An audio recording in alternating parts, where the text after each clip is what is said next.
Let's have a look. Testing. 1, 2, fucking 3. That's fucking horrible, that drink. You are? That's horrible, that drink. I like it. It's tonic, innit? Stop being such a bitch, man. Ladies and gentlemen, welcome to basically what is episode 1 of something that could really go well or could really go fucking Could shit. go either way. Podcast for us, obviously, like when we were sort of having this idea, we really wanted to do something a little bit different and actually talk about normal shit. We ain't here to tell you how to run your life or what. Do you know what we mean? Like, everybody's seen far too many podcasts where basically, as well, there's a lot of people talking fucking negatively. Like, and to be honest with you, we were like, how about we just do one where me and you just basically have a drink, chat bollocks, and actually have some actual substance behind what we're saying as well. So, like, rather than it being an inspirational one, we wanted it to be an inspirational. It's inspirational, but it is an inspirational one. It's more to get you guys sort of geared up and sort of having a look at things that are a little bit different, not the normal faces that you would see and the usual bollock questions. What was that question that you always fucking hate? what clipper are you using? Yeah, there will be none of that. Taper or fucking fade blade, like, who cares? Oh, fuck that, honestly. So basically with these episodes, we'll just be talking you through, because obviously there's a lot of stuff that's been going on in our lives recently in terms of hair and shows and just general projects that we've got going on. So to be honest with you, I mean, you're the man that was doing something recently, actually. It's not me for once, actually. Yeah, not just me. Obviously, me and Steve, we went to London. Yes, to be fair. And we cut hair at Barber Bash's 10th anniversary at the Big Penny Social.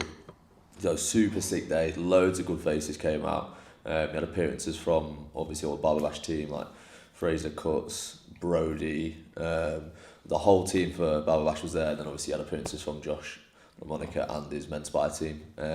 Proper sick day. So me and Steve, we were cutting and representing Heist first, the hairdryer company. Shout out them for looking after us on the day. I say, we've got some exciting things. I literally got off a phone call because they were over in New Zealand this morning. Yeah.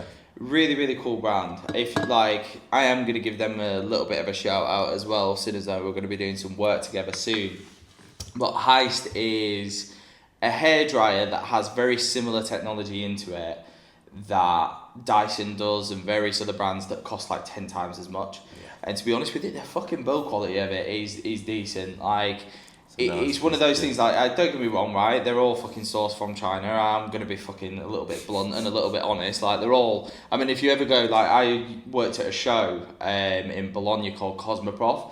As soon as you go there, your eyes are open to how much bullshit everything is. It's all just like white label versions. Everything's a white label. But what seems to be quite good about Heist is I haven't seen anything like that yet. No, design wise and the technology the that's in it. aspect and like the angle they're coming at the technology, I've not seen that before. So it's obviously, like, if you don't know, it's sort of set up so lads who may not have as much experience when blow drying their hair can do it in a way that doesn't burn them and will actually set the hair the way that they want it. So it sort of intermittently goes hot then cold. So rather than you having to tell a lad, blow dry your hair hot because then you open cuticle and then cool it to close that. It's just, lads don't care. They want just ease. If it does it for you. Exactly. I think, to be fair, there's going to be a lot of stuff that I need to learn about that hairdryer as well. Because like I say, it's very, very fresh company to me, to be honest with you. Other than obviously having the lowdown and the conversation with them. Yeah. They're sending me out a little care package. So expect a video as well on that, to be honest with you, because I'll probably be going through some of the sort of do's and don'ts with it, a couple of styling videos as well, because we're having a discussion. I won't give away too much because it's not completely boxed off. But yeah, it should be quite exciting. There's going to be some content there for you guys who want to actually learn how to style your hair as well, because I think, to be honest with you, that's lacking in terms of education. Like, there's a lot of, like, hair cutting tutorials. There's a lot of technique, essentially, in sense of actually cutting hair. Yeah. But you need, like, a consumer angle on things as well. Like, you sell products to people, they haven't got a clue how to use it. Yeah, like, but I just, generally, I think other than, like, TikTok boys and stuff like that, like, maybe just, like, but that's, like, when you've got the most perfect hair, did you actually even need to do that? Exactly. Do you know what I mean? Like, your hair just looks like that anyway. So it's like, what would be quite nice is, like, showing people how to style their hair if it isn't quite as ideal as being model hair, essentially. Yeah, like, 100%. so I think that would be quite an interesting angle, because that was what the conversation was realistically today, is just saying the fact that there's a bit of that sort of missing. So again, that's an angle to be hit that nobody's really hitting as far as I'm aware. Like, 'cause I feel like I would have seen it by now. Unless Yeah, we're wrong, 100%. in that case, put in the comments some styling know. videos that are actually really, really good. Because to be honest with you, mainly if I'm looking at styling stuff, I look at women's hair stuff.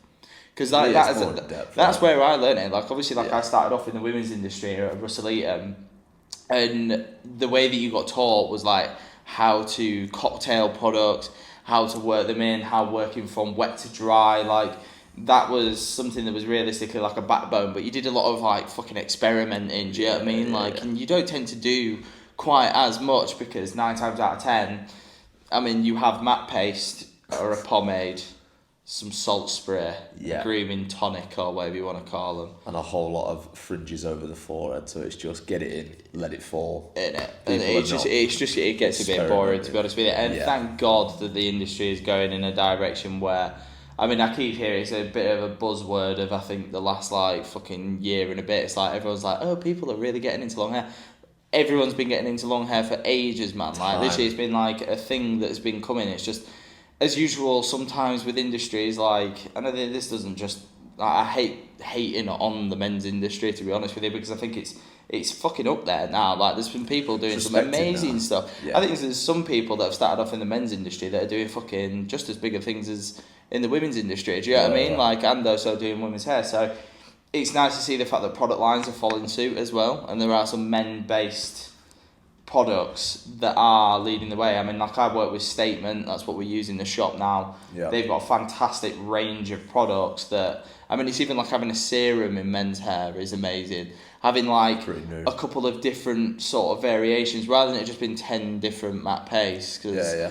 I mean, like, we've worked with her, we won't name drop because we don't like doing that, but like the product line that we were using before was just a matte paste, a slightly stiffer matte paste, and then another matte paste that was maybe oil based or something that just was basically the same bloody thing, and then you had 4 different variations of pomade. It was literally 4 of the same products times 2. Like, it was just Pretty like, much, it was yeah. just really weird. Like, Yeah. but it's nice to see the fact that it's changing now. So Yeah, I think it's good as well, because obviously, like, the angle of men's self-care or anything has always been like 6-in-1 shampoos. Like, you can put it in your fucking car and it will run on that. But now it's like lads are actually taking more pride in how they look. So like, even to product choices, and like the fact there's a hairdryer is pretty cool, because it's no longer like, it's not soft to want to do your hair nicely. it's not a taboo nowadays to look after yourself. Yeah, I think it's more of a taboo to not look after yourself. 100%. nowadays. There's no wrong with being clean, lads. Like, you can do it. I'm gonna say, wash your bollocks, wash your pits, clean and under your tits. fingernails, you know. Like, literally, it's just fucking sort your shit out, basically. Isn't it? Stop being a scruffy bastard and thinking it's a man's thing to do. Like, Yeah. literally, fuck that. We're not out foraging no more, right? Yeah, times have changed, mate. Like, literally, times have fucking changed. But yeah, man, like, what else did you get up to? As well, do you not think, looking at Barber Bash as a hair show, how that's changed over the last couple of mad. years? Mad. Because when I very first started going into them, it was just a lot of people doing fades around ring lights, and the dexterity now that's there, finally it's starting to get, like, some of the stuff that I've seen yourself do, like, honestly, like, I'm like a proud father when I see the people from my shop go and do stuff. I'm like, fucking come on, boy. You know, like, you feel like a fucking Cockney dad watching the son playing football. Like, literally, it's nice to see you guys as well doing stuff that's different as well. So, but like, looking at that show, it is fucking mad different. It's so different. When we was Birmingham was the first one I cut at last year, November time, and like the difference of haircuts, even from what I'd seen in Glasgow like earlier that year, was mental. Like, way more shapes being created, like a lot like longer sort of styles and stuff, rather than lads just doing skin fades. It's just cool more to technique, see that. realistically, a lot rather more than it just being trendier cuts. fades. Like, a lot of, obviously, that's probably going to be like a thing now. I'll just end up doing a mod cut at every barber bash. I don't know. I've done it twice now. They're just nice. There's a lot of like tweaks you can put on them. Steve did a sort of. People get wowed by it as well. Yeah, it's like different as well, techniques. Like, it's just a cool thing to do. There's a lot to take into account with it. It's good to show that off, and it's not just like, you know, forehead lamp and a. So when I'm fucking teaching, skin I think the fade. mod is like probably one of my favourite things to teach. It's either that or a mullet. Yeah. Just purely on the fact that you use lines, layers, Graduation. graduation, Yeah. and you're also using like sort of different cutting techniques in terms of like creating texture and when you should be using more density in certain areas as well. Like there's a lot to talk about within it, and I think it gives you a lot of fruitful conversation in terms of keeping an audience engaged when you are teaching it. But there's something for everyone within them cuts, right? Yeah, like literally, because like you can take like something from it and then put it back into your own practice, even if it isn't. And to be honest with you as well, like I don't think like there's nothing wrong with taking those techniques. I think that half of what people have always seen as a negative part of the industry for ages is the fact that no one knew what they were doing with the top. Like I'm not saying the fact that it's like you should just get rid of fades. Like I think you can do some beautiful work, and a fade or a little bit of a taper or something like that just polishes things up and just makes things crisp. And I understand as well, like quite a lot of people they see as they don't feel like they've had a haircut unless it's had a little bit of something like, you know, the lineups and stuff like that. But you can also create crisp lines within a longer haircut. 100%. Like, and I think that's what people are like now sort of like realising. It's like, actually, this is so much more satisfying. It's a lot more fun. It stimulates you a little bit more. And it's just not like, because I felt like before when I very first started in men's hair, again, just to go back a little bit, like when you did a crispy fade, that satisfaction like from it, like especially when you would dog shit at the start, like honestly I was fucking shite. Like honestly, like about 5 years ago, well it's been a bit more than 5 years ago now, but when did I start? Like about 6 years ago. When I started at King Kobe's, bro, I mean, like, me and you went on a little slide down on my Instagram. Feel free to do this, because I like to leave, like, I really shouldn't be saying that, actually. I should not be saying that. You know what, I'm violating myself, like, here, like, but literally, I like to leave it there just so people know just how far I've come. But, I mean, as a person as well as fucking haircuts, to be honest with you, there's some tragic shit on there. But that fade that I showed you, I was fucking terrible, because when we were in women's hair, you got taught not to use the clippers. Like that was always like a thing. Like you're not allowed to use the clippers. You must learn how to scissor off curve.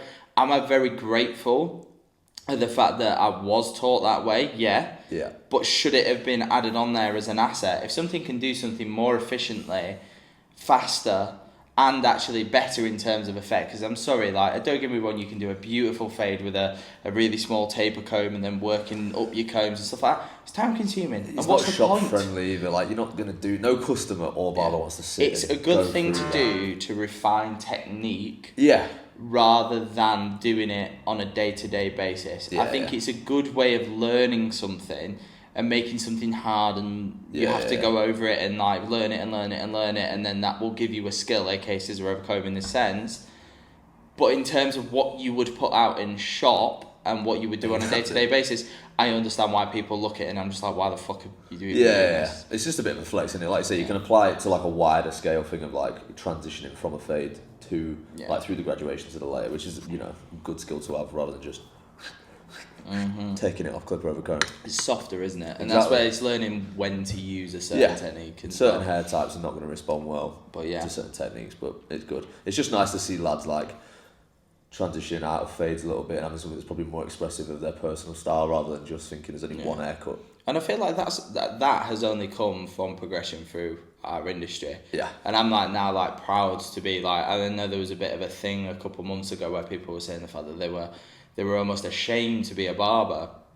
Like, I'm sorry, hard disagree. Yeah, like, it is a hard disagree, like, and for multiple reasons, to be honest with you. And, like, I mean, you sometimes get looked down, like, from, like, hairdressers. Like, there's this, like, sort of thing where it's like, oh, like, being a barber or a men's hair specialist, like, it's almost kind of like, well, you don't know how to do da-da-da-da. I've taught hairdressers that are pretty fucking shocking as well. Like, there are people who are bad at something and haven't spent the time to educate themselves in all walks of life, any industry, whatever. But then there's also as well that element, I think that what they were talking about in the instance that I'm thinking of is like, obviously, like, people sort of like looking down on the hair professional nowadays. Like, it's like, if you're a barber, you must be some Turkish barber who's fucking dodgy or something like that. And it's like, in actual fact, when you look at the men's hair industry or just the hair industry in itself, there's so many inspiring characters that I sort of look at and like, I'm very stimulated by what they have to say and what they have to do and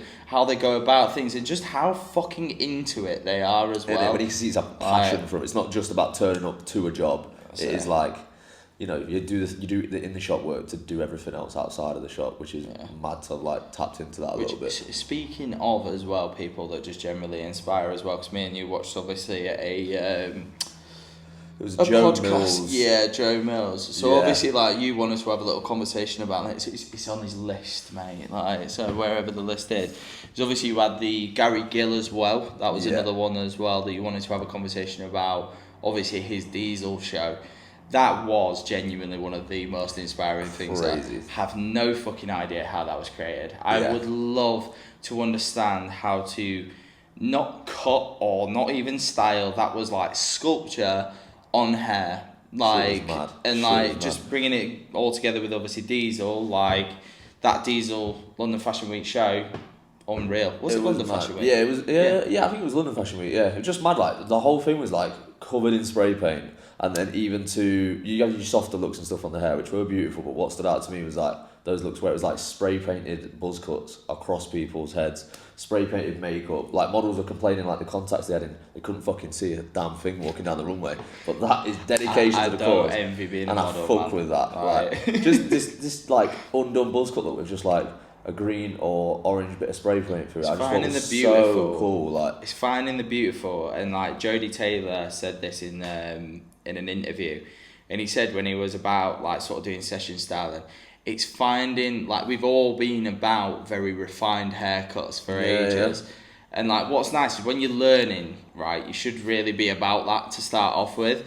But I'm just liking what people are doing in this slightly more undone, kind of more grungy, punky kind of elements, and just finding the beauty in things that shouldn't be beautiful. Yeah, Like, I fucking 100%. love that, and I love that in fashion. I love that in hair. I love that in just generally as well, just like walking about in life. You know, when like sometimes you just see something and you're like, I don't know what it is about that, But whatever I love it. that is. Like, but I'm fucking bare into it. I mean, like me and you, like, it's hence the reason why me and Liam get on quite a lot is sometimes we'll look at stuff and we won't have the same sort of mindset or ethos with that other people do, where they're like, oh, well, the fuck's you doing that? It's like, well, both of you go, why do I weirdly fuck with that? Yeah, me too. We'll be just like walking around town, like, and just seeing, I don't know, like somebody who's like got fucking like practically, I don't know, like some assless chaps or whatever. Like, I know that's a bit of a weird, zesty one, but strange, yeah. you But I get get what I what mean. you're Though? saying. Like, Yeah, it'll yeah. be like somebody who would be a freak to somebody else, but I appreciate the art in what they're doing because they just don't give a fuck. There's an celebrate art. that weirdness. Like, innit? literally, like. For example, one of my clients messaged me and he said,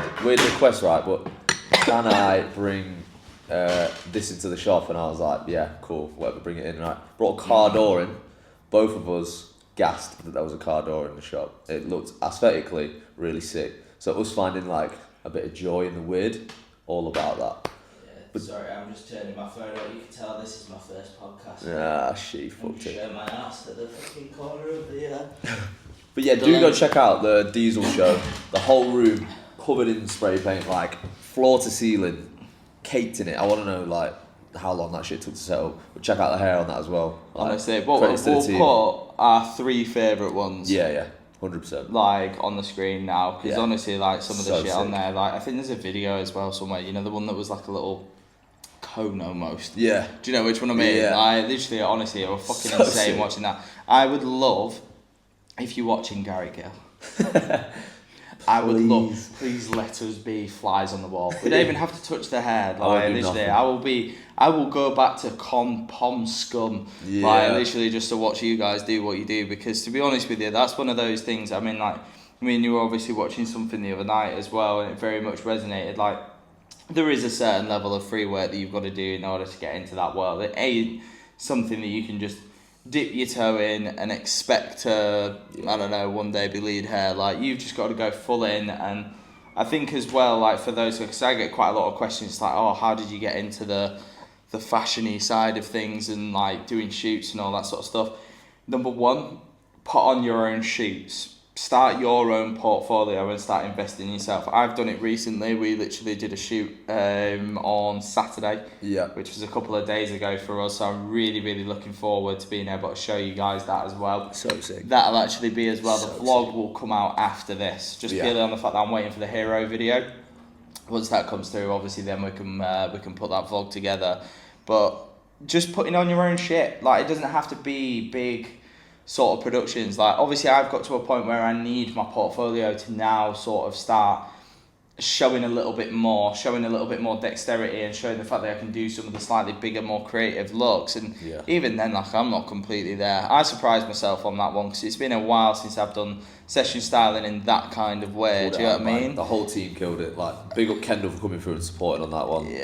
Gonna say, like, low key shit my pants when he left, but we fucking patterned it, mate. No, I knew you were gonna be alright. Like, literally, I think just having Kendall there for one of the looks, like, just kind of helped me out. Kendall actually started at the same hairdressers as me, so phenomenal hairdresser. We'll leave his link in the bio as well. Go check him out because he's a lovely guy as well. Like, but literally just having everyone on there as well, and sometimes as well, like, I mean, like, going into that, I was shitting myself because I mean, I paid quite a lot of money to obviously have all of those like bits in there, and like the first time that you put your own thing up, like, I've been doing shoots on a lower level scale, like talking to students, talking to just random photographers that want to work with you and want to work with hair models or whatever it may be, for years. But the moment you put into your own pocket over £1,000, your arse falls out. And I'm not joking, like, literally, like, you just kind of worried. It's like we couldn't find a makeup artist. I was like shitting myself. So I was like, much on the line. but obviously you have like all these other things, but it just gives you such a fun pressure that I think you should put yourself under from time to time. Not only is it just like financial and like all the moving parts and the preparation, and it teaches you how to put all these things together, which as well, big up Ola as well, because he really sort of opened my eyes to a different way of putting things together in that one, just because he's got more experience with it. But there's also pushing yourself creatively. Like, if you're... Charlie used to say to me, because obviously, like I say, like, I spent a lot of time under his wing. He's like, you need to learn to be comfortable, uncomfortable. Now, it's all well and good other people putting you in that sort of situation, but I actually now get what he was saying in a better sort of sense, because it's like you've got to be the one that puts you in your true uncomfortable. When somebody else does it, there's slightly less risk. It's them that's put you in that situation. When it matters to you, that's when you become uncomfortable and a little bit worried about things, and this sort of like worrying you really fucking turn on though. Like, and I think everyone's got to do that from time to time. And like, I know I'm divulging because I'm trying to give people advice. I'm obviously getting into the fashion world, but that's definitely something that I would say is go and do, even if it's on a smaller scale. Go push yourself out of your limits. Go put your own shoots and build up that portfolio. It could be as simple as, like, if you've got a spare 10, 15 minutes after a client, you think, that's a sick haircut, I need to shoot it. Take them outside and go and shoot it, because you can do nice photos with iPhones nowadays. You don't have to do crazy elaborate shit. Because I always get told this one as an excuse, right? If your boss says to you the fact that you can't go out and make content that he will then use on his Instagram and grow his business, tell him to fuck off. Because to be honest with you, this is one of the things, I feel very passionate about this one, like, as you can tell. But I used to get told it all the time. It's like, oh, well, why have you taken like half an hour out? I would not be where I am right now if I didn't have those hours out of work. I wasn't cutting hair. It's not like it was eating into anything. I'm literally sat there. I'm not waiting behind a desk when I've just cut somebody and I'm really chuffed with it. I mean, I look back at it and some of them are shit, but it was sick at the time, bro. It was like, literally, like, but that, having that sort of moment where I was going out, making content, stuff like that, it was that trial and error, learning how to shoot your own looks, learning what looks good through the cameras and stuff like that. Like, and that's how I ended up getting recognised by Charlie in the first place. Is he literally said to me, he was like, the reason why I found you and you shone out and sort of stood out was because your Instagram was different. And it wasn't just a McDonald's menu or a Chinese menu of just headshot in the salad. I think people have got 10 times better at this, but you again, like, now the game has been stepped up by everybody else. You've now got to look at, like, how do you do something different that's going to make you stand out from everyone else, because everybody loves how to copy, but if you're doing like some mad stuff yourself, like literally have this idea, like just go and do it. Like, fuck what Instagram thinks and fuck what anybody else thinks. The moment you get your head out of that, the better, to be honest with you. Like, and you'll start creating some of the stuff that makes you happy as well. And starts pushing you out of your limit. And as well, under the sort of same category as well, message people, man. do just reach out to people. Like, yeah, like even it ask doesn't even people have to be shit, anything like- to do with the fashion side of things. No, It could no, not literally at all. just be a case of just message your favourite hairdresser, just Yeah, saying yeah. like, I really like to assist you, or I'd really like to sort of spend a day with you, or whatever. Like that sounds, Yeah, I'd but- like to go for a drink with Yeah. you, a coffee. Let's go on a date. Like no, it's like literally just drop him a message, because what is the worst that can happen? I said this Yeah. with Remy as well, and he even does it with the styling and the fashion thing. Like I think anybody in a creative industry, you don't ask, you don't get. Like, yeah, exactly. There's you've so gotta many push people. yourself Like to- you have to stand out of the crowd, right? Like I've been working a lot on like building portfolio and stuff. Like I've been doing shoots for a bigger project that as a shop we're working on. Yeah. And it has been really cool. Like no disrespect to you for you not to be there, because it's like when I go out and I do the haircut and I go out and I shoot it with Spencer. Big up with him one time. Like and then when I come back to the shop and I show you Yeah. what's been created, like. 9 If times you out go, of 10 I "That's love it fucking anyway, sick," like, but it's that's, just like... that's cool. Like, okay, so for the bigger project, it's on. That's allowed in. It's nice to get that like repetition of like being uncomfortable, like you were saying, Yeah. but putting yourself in that position. Rather as well, like, because I don't know about you, it could be anybody, but if you kind of like respect somebody, which I hope you do, Yeah. like, but if you see somebody doing something right, and like that's kind of like what you want to be doing, or whatever it may be, or you look up to them, or you respect them, or even if you just think that they're a good hairdresser in general, it's like sometimes I do it with Kendall. Yeah. And it's like, because they're there, you start overanalyzing stuff. Yeah, so easily. And I know it sounds so stupid. catch them 'cause it's looking like, at it and you're like, it's even oh. like friends and stuff like that. Like I used to cut hair next to somebody for like years and years and years, Yeah, but yeah. all of a sudden I'll start over analysing something. Yeah. And it takes your eye off of the thing that actually matters. But that's just one of those things that I think comes like, I think after a certain amount of time, you just kind of just go, well, fuck it. I think that's probably one of the best sort of things I ever started doing, is just go, fuck it. Like every time I Get get some on shit stage, every time I get into something that just makes me nervous, I just go, well, fuck it. Like literally, like that is like the internal dialogue. Yeah. You just kind of just go, deep breath. Right, here we go. Like Yeah. showman time. Like it's Crack like on. literally you just go for it, and then the next whatever fucking happens. Do you know what I mean? Like I think the hardest thing when you go into something when you're nervous about it is like probably like the hour before. Yeah. Do you know what I mean? Like When you're just going over every situation, it's probably never going to happen in your head. fucking And then you get up there. and none of that honestly, shit. I used to suffer so bad with anxiety before getting on stage and doing stuff. Like it was Yeah. crazy. When I very first started working with Charlie, like honestly, it was that bad. Really shouldn't say this, but I feel like people will find it Overshare. funny, right? The very first time that Charlie got me on stage, I were what's it called? Great British Barber Bash. And what's it called? I was backstage and I was doing one of my mates, really comfortable. I'd been doing his hair for years as well, man. Like literally, so I was like dead comfortable. I scripted for some reason. I'm really dyslexic, like super dyslexic, really ADHD. Like I say things back to front quite a lot. Like it's just something that like I've kind of like don't stress myself with nowadays, and that's probably why it's like the anxiety's kind of subsided nowadays, and I feel better talking.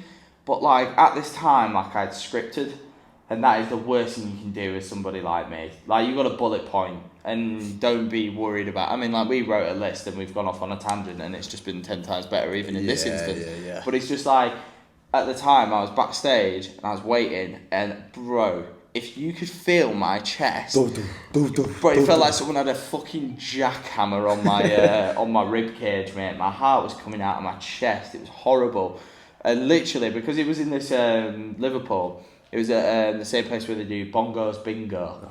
Now, they'd been doing it the day before. We'd already found fucking coke residue in the back green room. Dildos everywhere. Like, what the fuck is going on here? But very luckily, there was a creative hooch. So, I did Warwick tell you about this story ages ago. But basically, me and Warwick both had a hooch because we were just shitting ourselves just down the hooch.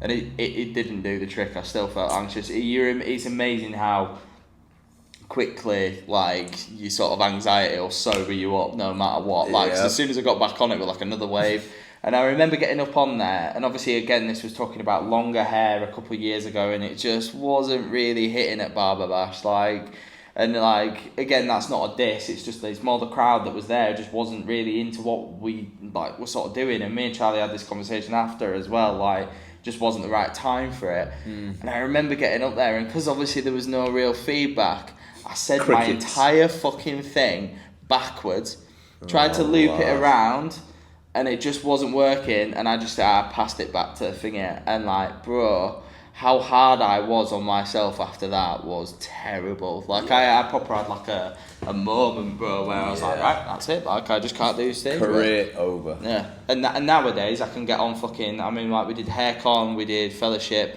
you can't stop me from talking. But it's weird how, like, I don't know, you just pent up this thing in your head, and the moment that you just go, and it is like a little switch with me, I just go, right, fuck it. Like, yeah, I think it's more so like you're concerned about what other people are going to think of it, but if you can kind of push that aside, it's alright. Like the first barber bash I did, I was fucking bricking it.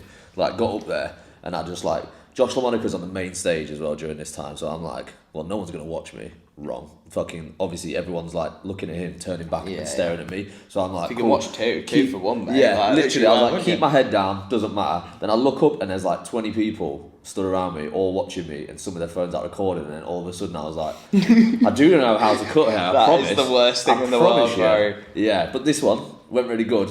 I mean, I did cut my finger wide open on the Crazy Ball stand, but like, you know, got that video as well, the full... Oh, have you got the full thing? You just watch like the day. I tell you worse. what, if you've got that clip, we'll try put and it put in. that in. But you can see it getting worse, like the cut, then the drip, and then like blood everywhere, and then a glove, and it was shy. But it is no worse. Have plasters when you go on show days. Had that been the first time I cut a barber bash, I probably would have just sat in the corner rocking, but it was cool, like. But it happens though, and to be honest with you, right, mistakes happen. The only people that are really going to judge you are the people that you couldn't give a shit about their opinion exactly in the first place. Yeah. Like, everyone's got to start somewhere. It's like someone like meathead going into the gym and like taking the piss out of a skinny person. It's like that. It's that same sort of thing. Do you know what I mean? Like, it's like you've got to start from somewhere. Yeah. Anybody who's like a real don, even like the biggest people that look at you nowadays, they're not going to be looking at you and judging you. Nah, they're going to be looking at you and thinking, "Go on, you!" Like, do you know what I mean? Like, I think there's almost like this stigma attached to sometimes like doing things that you've got to care too much about what other people. It's your personal progression and your development that you're going there. You're pushing yourself out of your boundaries. Be fucking proud of yourself 100%. And just crack on with what you do, because you wouldn't be in that situation if you weren't good enough. Like a bit of imposter syndrome's okay. Like, I've always anticipated that as growth. Like, if you're feeling a little bit like, oh, this is a bit big, like, you should have a little niggle of it, but like a little touch. Like, it shouldn't be like the entire consuming factor of what you're thinking in those instances. But yeah, it is one of those, man. Like, it's just keep fucking making yourself uncomfortable. That's where we said the fact that we weren't going to make inspirational vlogs. Yeah, but we're not here being like, if you don't do 80 push-ups in the morning, you're going to fail. Do a cold plunge, that's true. That is true. Do you know what I mean? But like, do be out your comfort zone a lot. Like, I've spent the past year way out of my fucking comfort zone. Like, way out of it. And now I'm like settled in and I'm like, oh, okay, I'm actually pretty good at this. Now I need to keep pushing that, but it's a good feeling. Yeah. Like, I think for you to be where you're at as well, for how long you've been cutting hair, is like a testament. So I don't think you should be even fucking worrying about it in the first place. The fact that you're even at barber bash in the fucking first place, I'm a baby. You wouldn't be there like if you were doing what you were doing before. Do you know what I mean? Like, so it's one of those, like, you should be hella proud of yourself, and I'm definitely very proud. I'll take this moment just to say the fact that I am very proud of my team. Like, it's nice as well. Like, I opened my shop about 2 years ago almost now. So we're coming up to it, 'cause it'll be birthday soon. Oh, no. We'll be having a party as well if anybody wants to come. Come to my birthday. But yeah, like, literally, I'm very proud of my little team. Like, literally, my shop's only very, very small, but it's nice actually being... Like, I feel like everyone's at a certain level of being friends in there, which is a lovely sort of dynamic. Because, I mean, we've all worked in shops. I'm sure everybody has at some point where it's just a little bit of a negative sort of thing, or there's like this person v's this person, or somebody's butting heads, or your boss don't care, like, and all that sort of jazz. Like, we're a very transparent sort of close bunch, so it has been kind of nice to see the fact that that dynamic can actually happen in a shop again. It's been lovely, to be fair. And as well, like what we were on about with Spencer there, is we are actually going to be doing, we'll tease this at the moment, we're not going to go into it too much on this episode, but we are going to be doing a coffee table book for hair. So it's just going to have some very interesting imagery, not necessarily like conventional hair imagery. It's just going to be very sort of thought-provoking, as well, going through subcultures and how that sort of inspired modern subcultures as well.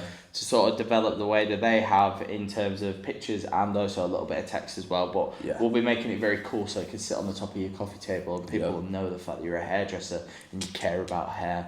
But yeah, speaking of caring about your hair as well, you wanted to have a little talk about hair systems.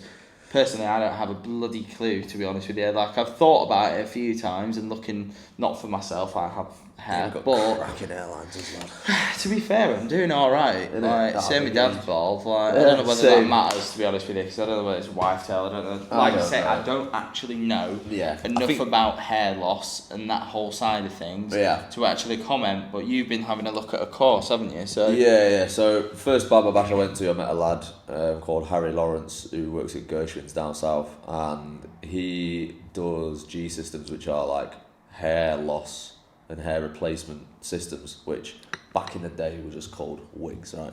But now they're actually really, think it's really a effective. sensitive word. Like they always rebrand it. It's like dip dye is now balayage, perms are now texturizers, wigs are now, or toupees or whatever the fuck you want to call it, realistically, like hair systems. But it's a suave name. It's way better, It's a way better name. Getting my hair system fitted, everyone's like, cool. It's got a certain level of class. It's been elevated a little bit through calling it that, I suppose. Yeah, 100%. So like chatting to him about it and like talking to his model about what was going on, the confidence that the individual felt after getting it was really, really nice. And you know, he's posted a lot on his Instagram about the people getting them and all these sort of things, and it is proper cool. I've had a few people in the shop mention. What's the name of this person?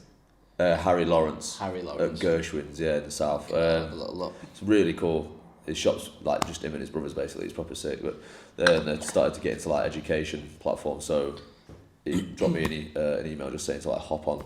So I'm going to get on with him over the next few weeks about. Is this online education or is this going to be in person stuff? It will do both, yeah. Right, so I'm going to jump on like a Zoom call with him, and a group of other barbers who are interested in learning about it. And then obviously I think from there plan on this, because a lot of people have been saying to me like they are concerned about hair loss, but they don't want to go down the transplant route. Because a lot of people hear horror stories or they watch videos and it looks terrifying. As well, bro. though, I think it's a common misconception, no matter what you see online, all the people that have had good hair transplants, and this is like genuine information as well. Yeah. It's not like sales techniques. You need more than one. Like 9 times out of 10, it doesn't accept all the hair. Here he is saying the fact that he didn't know anything about it, but I know enough about that sort of stuff. It's just like, I mean, like when you look at, I think Josh LaMonica's like, I don't want to make it sound like I'm even speaking about this in a negative way, because to be honest with you, it's phenomenal what he's had. That's the reason why Steve keeps on bloody saying it. Lad who works was desperate to find out who did it.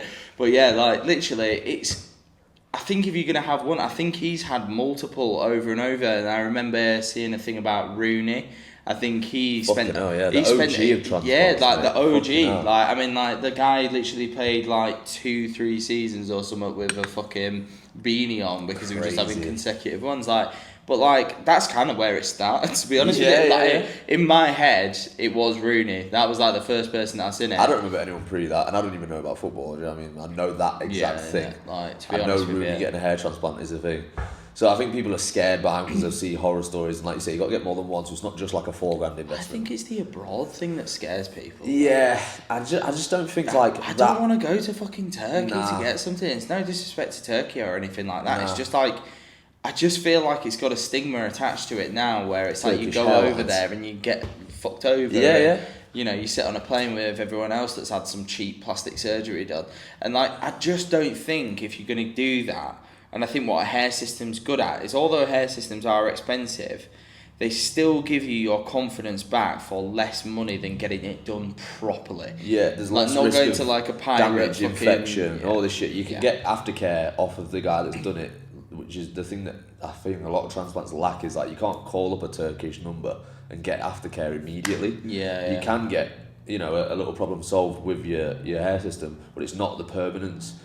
So it's not as impactful in your life. And it's still more get that affordable feeling. as well. Like how 100%. many people, like I can't afford personally, right? I am not in a pay packet where I could afford £10,000 or so like I think you can probably get a decent standard one for somewhere around, I think it's like 6,000 to 10,000. 6, I think it's like I think the 4,000's too cheap, bro. Like, the ones that I'm seeing on the, you know when you can tell by their advertisement, the moment that it sounds like a fucking like too good to be true, or Too it's good. like two people speaking and it's like, let's talk about, I seen one the other day where it's like one's true and one's false. They might be really good, I might be completely wrong about this, but at the moment I see advertisement like that where it's just Yeah, check TikTok-y out. fucking Yeah. whatever, I'm just like, I ain't interested. If your marketing and how your branding is juvenile, Yeah. right, I am not going to trust you with the thing. That's just me. Yeah, especially for something like that. Do you know what I mean? Yeah. But I feel like this whole hook at the start, fucking like obsession with Yeah. marketing, does not appeal to people like myself. Maybe that's just a generational thing. I don't know. Like, I don't know the fact that I'm only 28, but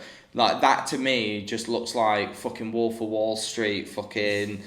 Do you know what I mean? Sales boys, fucking, who have just got hold of a camera, kind of thing. It's like, I don't know. It doesn't sit right with me, and I don't think a medical procedure should be done through that kind of sort of narrative and that sort of like thought process. If that's your ethos as a brand, like, I want to go to somewhere that's high quality. Do you know what I mean? And as well, like when you see these hair systems, like the way that they sort of do them, like it's fucking incredible nowadays. Really it ain't impressive. like Prick Stick on the fucking thing. So they last like between like 6 and 8 weeks is what I understand, and like they'll colour match to your hair, obviously on the sides. You get it cut whatever style you want. Like Harry's model told me to try and pull it off, and I did, and you couldn't get it off. So it's not like the concern of it like popping up in the wind like a big litter. Like once it's on, and then obviously you get it replaced because your hair grows underneath it. And obviously the sweats and oils and stuff. What are they? Have you done some research into how much the education is, and then also as well how much the actual systems then cost to do? Now I've seen various prices like there's Novo, Cabello as well. We saw them at HairCon. Yes, we did actually. I had a brief conversation with them. Yeah. I was supposed to get back to them, but education varies. I think sometimes it's like 1,500. It could be a bit less. It could be up to $2 or $3 grand. I think if you're learning the full ABCs of how to do it, I think 1,500 is kind of fair. As long as you go with somebody decent. Yeah. Like, I think 1,500 for education in terms of fundamentals over 2 to 3 days, I think is pretty. That is an okay amount. But if you think about the return that you get on your investment on education, it's pretty good because a lot of them will cost. So how much is it? £500 and £800 for like your initial thing. And then it gets cheaper. Quite expensive as well. Yeah, but that's your initial startup fee. It's cheaper, obviously, to just get reapplication. Right, okay. So you're not paying £600 every time. That includes your hair piece. That would be interesting as well. Let us know in the comments what you guys think if you fancy seeing a little tutorial. Because I think if you go to that, I think that would be quite an interesting one and something that I've not really seen on YouTube. Like, cause as well, like, I do believe, hopefully this doesn't affect you getting education on this one, but like, I do believe the fact that YouTube should have free education for people to actually learn free skills. Like, I think that's one of the golden gooses of YouTube. YouTube Academy, really? Like, YouTube Academy. Like, it's a very real thing. Like, I very much believe the fact that we shouldn't just be gatekeeping education to a certain level. Like, I think there's always going to be a thing of online education is one thing.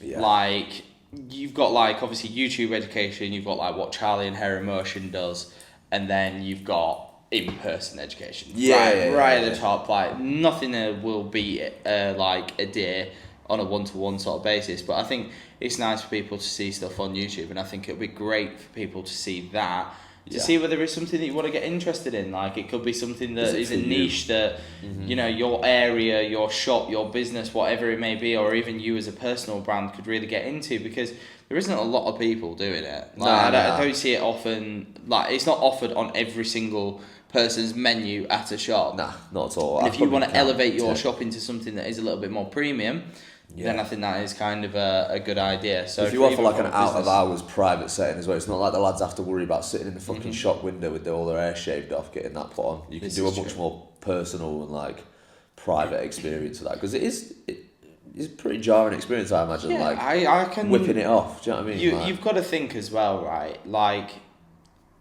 men have their clothes, their hair, and their looks. That's it. Like, let's be honest, right? You've got like 3 things. You can't just slap a load of makeup on. Like, you get what you give them as a man. To be fair, actually, tell a lie. You can nowadays. You can nowadays. Like, and that is totally fair. But if you're just like, I hate to say normal bloke, but just a very sort of average beauty standard man, I think that's the most PC way that I can say it realistically. Or somebody that does not agree with wearing makeup, just you're not about it, right? you are dealt what you dealt. You Yeah. can maybe dye your eyebrows. I've tried bleaching them, done, dude. Yeah, you fucking not doing Like a that fucking again, mate. It's So It looked great on my girlfriend. It You know looked what's quite terrible funny, on right? me. Is I dye my eyebrows so they go darker because they are like I've bleached them. He comes through with bleach. He was like, we did a swap one day, like it was fucking horrendous. Rat We tail look like bleached a clown. eyebrows and a split dye was way too much for one man's head. Bro, like when you look through Way our too what's it called much. shop window, I feel like it just looked like a what's it called? Freak show. Well, yeah, you could call it that. A zoo. A zoo. Literally, mate, you've lost my train of thought now. Sorry. ADHD just hit. Yeah, fair. But yeah, like literally that. Oh, that's what I was saying. Like, if you haven't got much confidence in terms of your appearance, but you wear nice clothes, but then your hair's also like you want at least two. Yeah, Do you know what I mean? yeah. 2 out of the 3. Like, out of and 3 to be ain't honest bad. with you, you got to think like if you're going into a shop, it's a hard conversation to have. And like, Especially I think with you've someone got to new. have a certain level. Yeah, 100%. Like, unless they've specifically researched you as a stranger, because there's 2 ways that realistically you could look at it. Sometimes, if I'm doing something like a little bit sort of like obscure, I like a stranger to do it. Don't know them, don't feel like I'm lying. Do you know what I mean? Yeah. But then also as well, there are certain instances where maybe if I was having a conversation with something that's quite personal, I would have that conversation with somebody that I'm quite close to. Yeah. So, and in our clientele feed tends to each be other, very right? close. Do you know what I mean? But you might Yeah. get people coming from far and wherever, and they want to sort of do that. But I think that's a beautiful way of elevating your business. And I think, to be honest with you, I think there's far too much focus nowadays on the people that are just fucking perfect. And do you know what I mean? Yeah. Like, I think what's quite nice is like I do see content every now and again where it's like saving somebody who's like, you know, like his corners are just not really there, or his crown's looking this, that, and the other. And it's like actually really going into depth and using the knowledge that somebody's built up to actually create something that looks good. Yeah. And they're like the look on their face when they've got all of that confidence Innit? back. Restoring Like, that. you see the little smirk.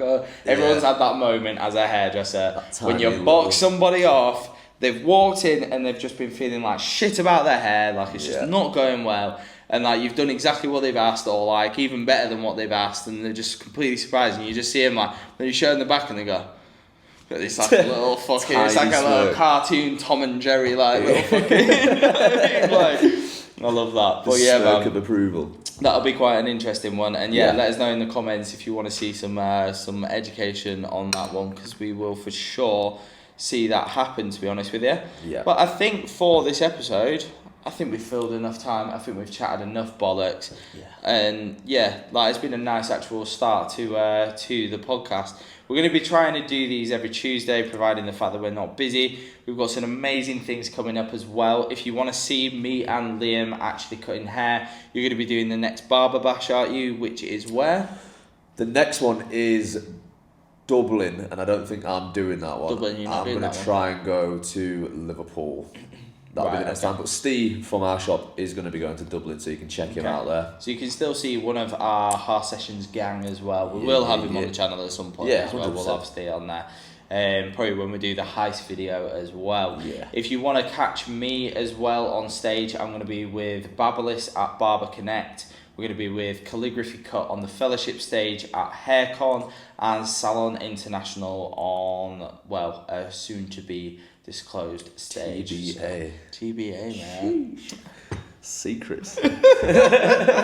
Right, on that note, right, all done. And make sure the fact that you guys subscribe as well, Yeah, right? give it us a really, like, really a follow. fucking means so much to us when you do a subscribe, or you like the video, or you share it with a friend. Like, if you like this kind of format as well, and you have questions that you want to ask us, and you want to see our opinion, not the fact that our opinion fucking It don't matters, matter. but at the same time, if you want to hear us chat some waffle and Yep. maybe just get a bit thought-provoking about shit, then feel free to put it in the comments or give us a message on Instagram. Yeah. Lots of love, guys, and we'll see you in the next episode. Peace.